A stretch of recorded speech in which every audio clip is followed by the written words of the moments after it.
नमस्कार बच्चों, हिंदी दर्शन चैनल में आप सभी का स्वागत है। आज हम लोग कक्षा 9 के क्षितिज भाग 1 की पुस्तक पे मेघ आए पाठ पढ़ेंगे, जो कि कवि सर्वेश्वर दयाल सक्सेना के द्वारा रचित है। इस कविता में उन्होंने मेघ के आने के बारे में बताया है और उसको चित्रित किया है, और जो दृश्य दिखाया है उसमें उन्होंने एक उपमान लिया है कि एक मेहमान जो शहर में रहता है गांव में आ रहा है, गांव का वो दामाद है। उसके आने से जो प्रसन्नता और हर्ष उल्लास का, जो उमंग का जो वातावरण पूरे गांव में फैल गया है, वही स्थिति बादल के आने पर संपूर्ण वातावरण में हो जाती है।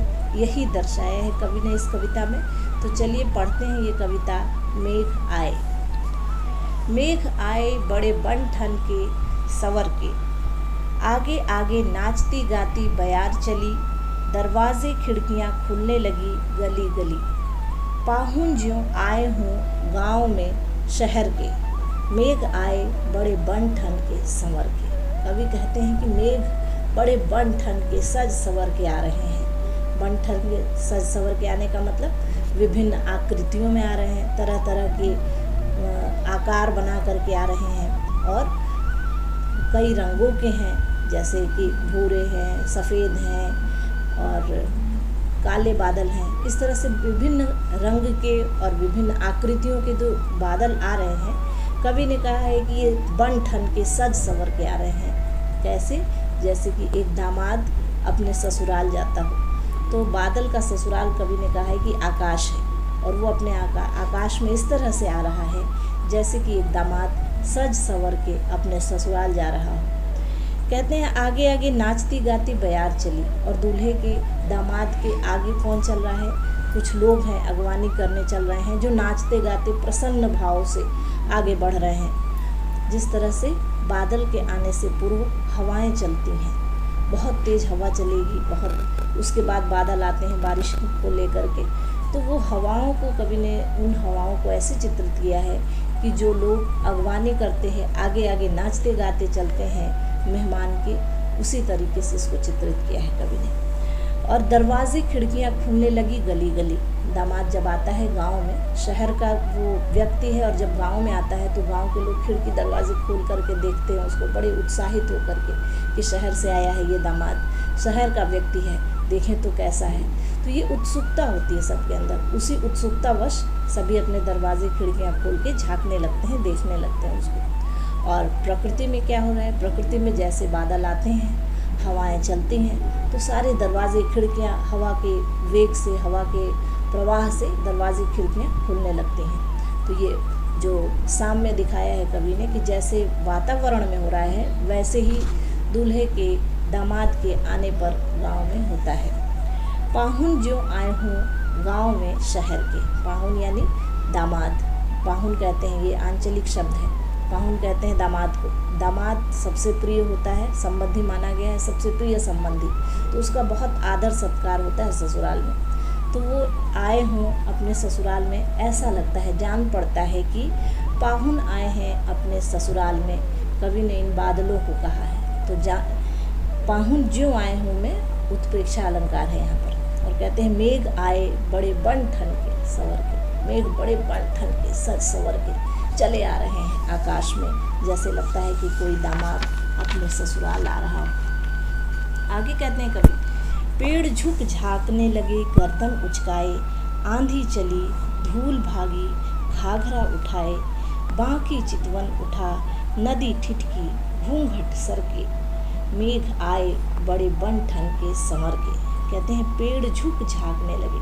जब तेज़ हवाएं चल रही हैं तो पेड़ की टहनियाँ, पत्तियाँ नीचे झुकती हैं, ऊपर उठती हैं, झुकती हैं, उठती हैं। इसको देख करके कवि को ऐसा लगता है कि दामाद के आने पर जो घर के लोग हैं, जो अन्य सदस्य हैं, वो भी बार बार देखते हैं, जा जा करके दौड़ दौड़ के बाहर कि कैसे दामाद आए कि नहीं आए, दामाद आए कि नहीं आए। तो उत्सुकतावश जैसे वो झांकते हैं, उसी तरह से पेड़ भी झुक झुक के दामाद को देखने के लिए, बादल को देखने के लिए उत्सुक हैं, ऐसा कवि ने कहा है यहाँ पर। और गर्दन उचकाए यानी गर्दन उठा उठा के देख रहे हैं। आगे कहते हैं कि आंधी चली धूल भागी घाघरा उठाए। और जो छोटी छोटी लड़कियां होती हैं घर की, वो बाहर भीतर करती हैं।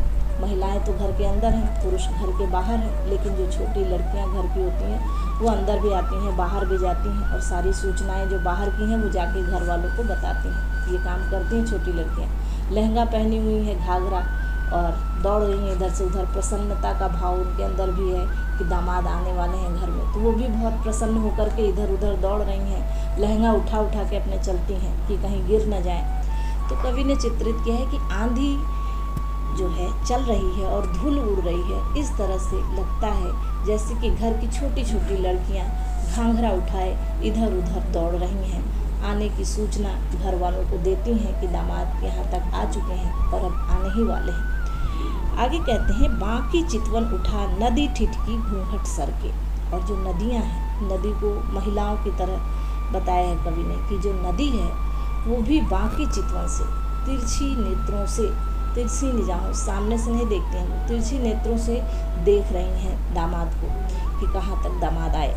और उनके घूंघट सरक जाते हैं। जब वो तिरछी नेत्रों से देखती हैं ऊपर सर उठा करके तो उनके घूंघट सरक जाते हैं, फिर वो घूंघट अपने सर पर रखती हैं, फिर घूंघट सरक जाते हैं। तो इस तरह से जो नदी का जल है वो तरंगे उसमें उठती और गिरती हैं। उन लहरों को कवि ने इस तरह से चित्रित किया है कि उनके आंचल बार बार सर से गिर जाते हैं और वो बार बार उसको उठाते हैं, उठा रही हैं।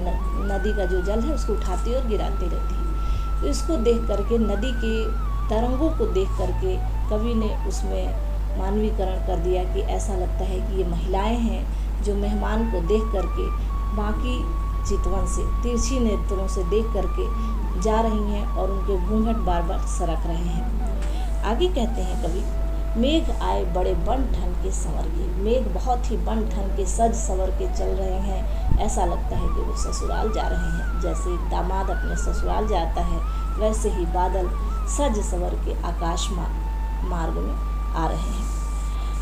आगे कहते हैं, बूढ़े पीपल ने आगे बढ़कर जुहार की। और घर का जो बुजुर्ग होता है, बड़ा होता है, जो सबसे, वही स्वागत करने के लिए आगे बढ़ता है। वो सबसे बाहर ही बैठा होता है। तो जैसे ही कोई मेहमान आता है, घर के बड़े बुजुर्ग उनका आदर सत्कार करते हैं, जुहार करते हैं, सम्मान करते हैं और उनका स्वागत करके उन्हें अंदर बुलाते हैं। तो वातावरण में सबसे पुराना क्या है? पीपल का पेड़। पीपल का पेड़ बहुत पुराना होता है। तो कवि ने उसको बूढ़ा बुजुर्ग की संज्ञा दे दी कि ये बूढ़े बुजुर्ग हैं और ये भी स्वागत करने के लिए आगे ही खड़े होकर के सत्कार के लिए उनको बुलाते हैं। बादलों को कहते हैं आइए, अंदर आइए। इस तरह से वो आदर और सत्कार के साथ उनका सम्मान कर रहे हैं, उनको अंदर बुला रहे हैं। बूढ़े पीपल ने आकर आगे बढ़कर जुहार की। बरस बाद सुधीली ने, वर्षों बाद आए हैं ऐसा कह रही हैं। बोली अकुलाई लता ओढ़ हो किवार की। जो लताएं हैं, जो लताएं पेड़ से लगी हुई हैं, पेड़ को पुरुष बनाया है तो लताएं बहुएं हो गई जो उनसे लिपटी हुई हैं। नव वधुओं के लिए कहा है, लता का प्रयोग किया है कवि ने। जो नई नई दुल्हन घर की हैं, जो नई बहुएं हैं, उनको कवि ने लता के रूप में चित्रित किया है। ये लताएं जो वृक्ष से लगी हुई हैं, ये ओट से लगता है कि पीछे से छुप के, किवाड़ के पीछे से, दरवाजे के पीछे से उत्सुकता बस, क्योंकि कहा है कि बोली अकुलाई, व्याकुलता के साथ। वो भी बहुत अकुलाई है, व्याकुल है। अकुलाई शब्द भी यहाँ पर आंचलिक शब्द है, ग्रामीण शब्दों का प्रयोग कवि ने किया है। तो आंचलिक शब्द का प्रयोग अकुलाई कहा है। बहुत ही व्याकुल होकर के वो भी किवाड़ के पीछे से देखती हैं, व्याकुल होकर के, और कहती हैं बहुत दिनों बाद सुधीली ने, बहुत दिनों बाद याद किया है आपने। इतने दिनों तक कहाँ थे? बहुत दिनों बाद आए हैं आप। इस तरह से वो उनसे बोलती हैं लज्जा के साथ, किवाड़ की ओट में छुप करके। आगे कहते हैं कवि कि हरसाया ताल लाया पानी परात भर के। और ताल, ये भी एक व्यक्ति है, नाई हो गया जैसे कि वो परात में पानी लेकर के आ रहा है पैर धुलवाने के लिए। पहले का ये एक रीति रिवाज, पहले की एक थी, परंपरा थी कि जब कोई बाहर से आता था तो परात में पानी लेकर के उसके चरण धुलवाए जाते थे। उसी परंपरा का यहाँ पर प्रयोग किया है कवि ने कि ताल जो है वो तालाब अपना पूरा जल सामने प्रस्तुत कर रहा है बादल को कि इसमें आप अपने चरण धुलिए स्वागत के लिए। इसी को कवि ने कहा है कि हरसाया ताल, एक व्यक्ति है जो कि बहुत ही प्रसन्न है, हर्षित होकर के दौड़ के जाता है और परात में पानी लाता है कि लीजिए अपने चरण धुलिए, उनके चरण को धुलाने के लिए, मेहमान के चरण को धुलाने के लिए। तो इस तरह से बादल के स्वागत के लिए ताल भी अपने जल को प्रस्तुत कर रहा है।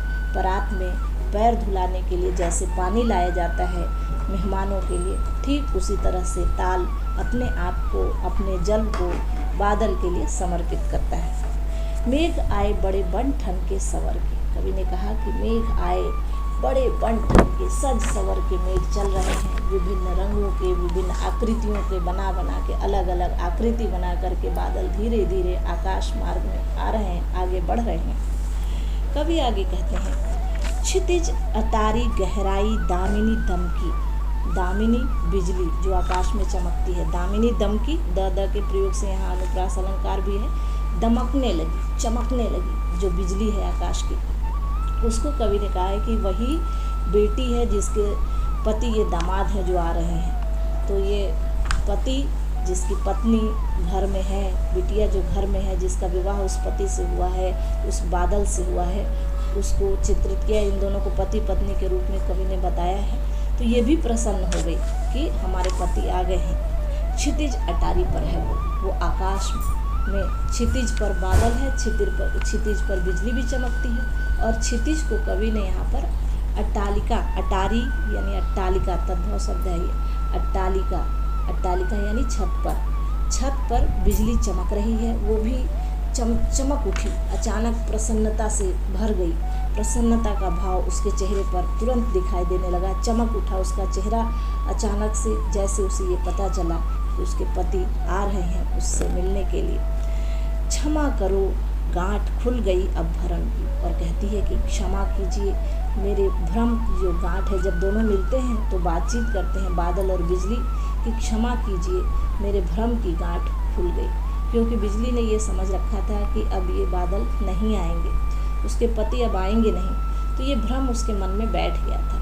लेकिन बरस बाद सुधिलिनी, 1 वर्ष के बाद आए हैं बादल, और वो सोच रही थी कि अब नहीं आएंगे, लेकिन इनके आने से वह भी अत्यंत प्रसन्न हो चुकी है, चमक उठी है, और उसके चमकने से उसके मन के अंदर जो विकार थे, जो प्रसन्नता का भाव आता है उसके मिलने के बाद, उसके मन में जो विकार होता है, जो इस तरह की विचारधारा बन गई थी कि शायद ये नहीं आएंगे, वो दूर हो गई।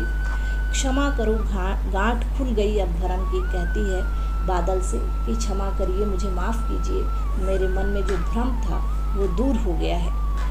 बांध टूटा झर झर मिलन के अश्रु धर के, बांध टूटा, जो मन में गांठ बैठ गई थी कि अब ये नहीं आएंगे, जैसे ही वो समाप्त हुआ तो उसके अश्रु बिंदु लुढ़क पड़े। ये मन में जो भ्रम था, जैसे ही भ्रम दूर हुआ वैसे ही झर उसके मिलन के अश्रु गिरने लगे। दोनों के मिलने से उनके मन में जो बुरी बातें थी वो दूर हो गई, और मिलने से जो प्रसन्नता होती है, खुशी के आंसू थे, वो बहने शुरू हो गए। झर उनकी आंखों से अश्रु लुढ़कने लगे। कवि ने इसको कहा है कि बांध टूटा झर मिलन के अश्रु ढरकने लगे, यानी अपने आप गिरते चले गए। जो उसके मन का भाव था वो प्रसन्नता से युक्त हो गया, अत्यंत प्रसन्नता की स्थिति उत्पन्न हो गई है, और वो प्रसन्नता के अश्रु उनके निकलने लगे। और वो प्रसन्नता के अश्रु क्या थे? बादल के आने के बाद, जब बादल आ जाते हैं फिर उसके बाद बारिश होती है, तो उस वर्षा ऋतु के लिए कवि ने कहा है कि इन दोनों के मिलन के अश्रु है ये जो वर्षा हो रही है। तो उस वर्षा को अश्रु के रूप में चित्रित किया है कवि ने यहाँ पर। और इस तरह से कवि ने अपनी कल्पनाओं के माध्यम से आकाश में आने वाले बादल को एक दामाद की तरह चित्रित किया है। इस कविता में उन्होंने खड़ी बोली का प्रयोग किया है। जो शब्द का प्रयोग है वो आंचलिक शब्द है, ग्रामीण भाषा के शब्द हैं, तद्भव शब्दों का प्रयोग हुआ है यहाँ पर। और मुहावरे भी इसमें आपने देखे, तो उत्प्रेक्षा अलंकार भी था, और अनुप्रास अलंकार भी है, रूपक अलंकार भी है। इस प्रकार से ये कविता अब समाप्त हुई। नए कविता को लेकर हम लोग फिर मिलेंगे। नमस्कार।